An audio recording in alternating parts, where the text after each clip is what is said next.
경기대학교 범죄심리학과 이수정 교수와 자세히 이야기 나눠보겠습니다. 어서 오십시오. 네, 안녕하십니까.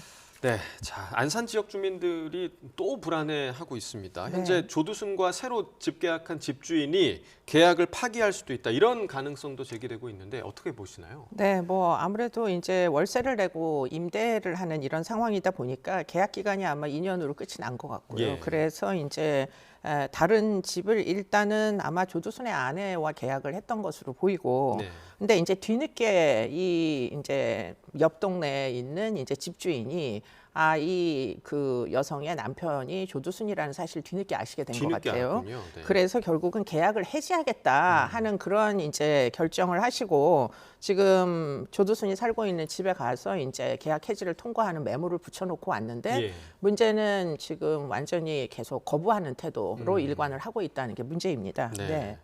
자, 주민들의 불안이 뭐 이런 상황이면 반복될 수밖에 없다. 뭐 이렇게 생각이 드는데 사실 불안해하는 이유는 무엇보다도 재범 아니겠습니까? 재범 가능성에 대해서 교수님 좀 어떻게 보세요?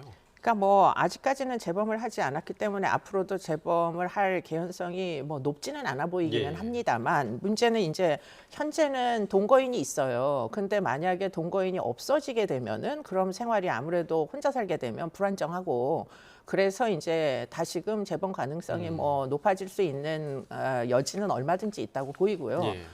지금 이제 이런 문제가 조두순만의 문제가 아니라 소위 이제 재범 가능성이 애당초에 높게 평가를 받아서 전자 감독도 받고 신상 공개까지 되는 사람들의 이야기라서 네. 사실은 결코 재범 가능성이 없다 하기 어렵다. 주민들께서 불안해하는 것은 충분히 설득력이 있다 이렇게 생각이 됩니다. 네, 그러니까 동거인이 있기 때문에 그나마 좀 안정적일 수는 있지만 네. 재범 가능성이 없지는 않다라는 의견을 보여주셨고요. 이 이사와 관련해서 물론 뭐 계약 파기의 가능성이 있다고 방금 좀 언급을 해드렸지만 네. 이 이사할 집에서 300m 내에 초등학교가 있다고 하더라고요. 네. 그래서 이제 아동 성범죄자 같은 경우는 뭐 학교 근처 아니면 아이들이 많이 가는 곳 근처에는 접근할 수 없게 하는 이런 방법은 좀 없을까요? 그러니까 이제 그게 문제인데요. 아동 성범죄자가 아동이 출몰하는 곳에 다시 돌아가서 또 살게 된다는 이런 이제 정말 그 뭐 어려운 현실. 근데 이제 외국의 경우에는 지금 주거지 제한을 합니다. 예. 그렇기 때문에 지금 플로리다 같은 경우에는 소위 아동 성범죄자가 아이를 살해한 강간 살해한 사건이 발생하자 예. 결국에는 이제 초등학교 300m 내, 그러니까 주거지에서 300m 내에 학교나 아니면은 공원이 있는 그런 곳에서는 예, 살지 예. 못하게 제한을 하고 있고요. 그리고는 일단 기본적으로는 이 전자감시는 죽을 때까지 하게 만들고 예, 그리고는 형량이 무지하게 높습니다. 우리나라는 지금 형량이 짧기 때문에 이런 문제가 계속 반복되고 있는데 기본이 25년 이상을 주게 돼 있기 때문에 예. 지금 이제 12년형을 받고 나온 조두순이 지금 계속 지역사회에서 불안감을 유발하는 이런 문제를 원천적으로 이제 피하도록 그렇게 이제 뭐 여러 가지 양형지정 높인 네. 나라도 많습니다. 네. 네. 그러니까 결국에 출소한 성범죄자들에 대한 조치를 강화하는 그런 수밖에 없을 것 같은데 네. 안산시 같은 경우는 뭐 청원 경찰을 늘리고 CCTV를 확대하겠다 이런 방침을 밝혔는데 이 부분 효과가 좀 있다고 보십니까?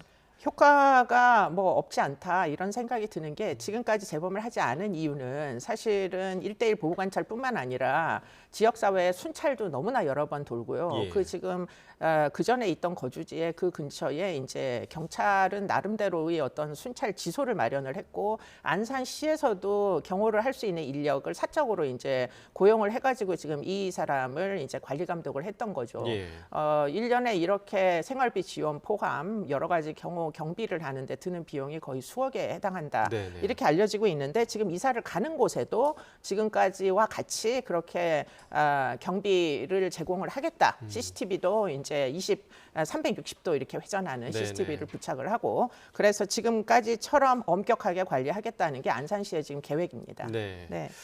자, 이런 뭐 조두순을 비롯해서 방금 제가 언급했던 뭐 박병화 그리고 출소가 무산된 김근식 같은 이런 범죄자가 출소한 이후에 그 피해자들을 보호하기 위해서 법무부에서 피해자의 이사를 돕는 제도를 지금 시행을 하고 있는데 사실 네. 이게 앞뒤가 맞는 거냐라는 지적이 있거든요. 그러니까 네. 피해자가 이사를 가는 게 아니라 가해자가 접근을 하지 못하도록 막아야 되는 거 아니냐. 이런 지적이 있는데 이 부분은 어떻게 보세요? 뭐 전적으로 맞는 말씀이다라는 예. 생각이 들고요. 결국은 이제 형사사법 제도가 오늘날에는 외국의 경우에도 피해자 보호를 우선으로 두고 피해 회복에다가 좀 더 집중하는 것들을 볼 수 있는데 예.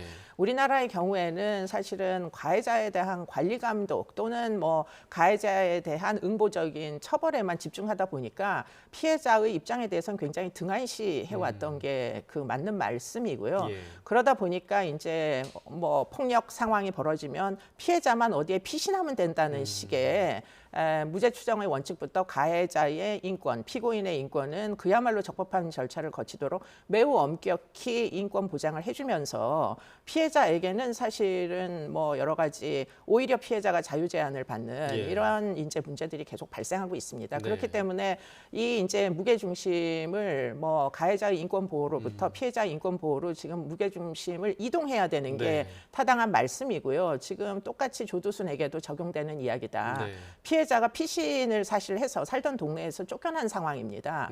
그런데 이제 조두순이 2년 살다가 결국에는 거기에도 정착을 하지 못한 채 지금 2년 후에 또 똑같은 2년 전에 있었던 일들이 또 반복되고 있다 네. 보니까 이것이 이제 구체적 대안 뭐 뭔가 좀 해결안이 필요하다 이런 이제 주장들이 나오고 있는 상황입니다. 네, 사실 좀 뭐 이해가 안 되는 부분인데 말씀하신 것처럼 무게중심에 추가 좀 이동을 해야 될 부분임은 명확한 것 같습니다.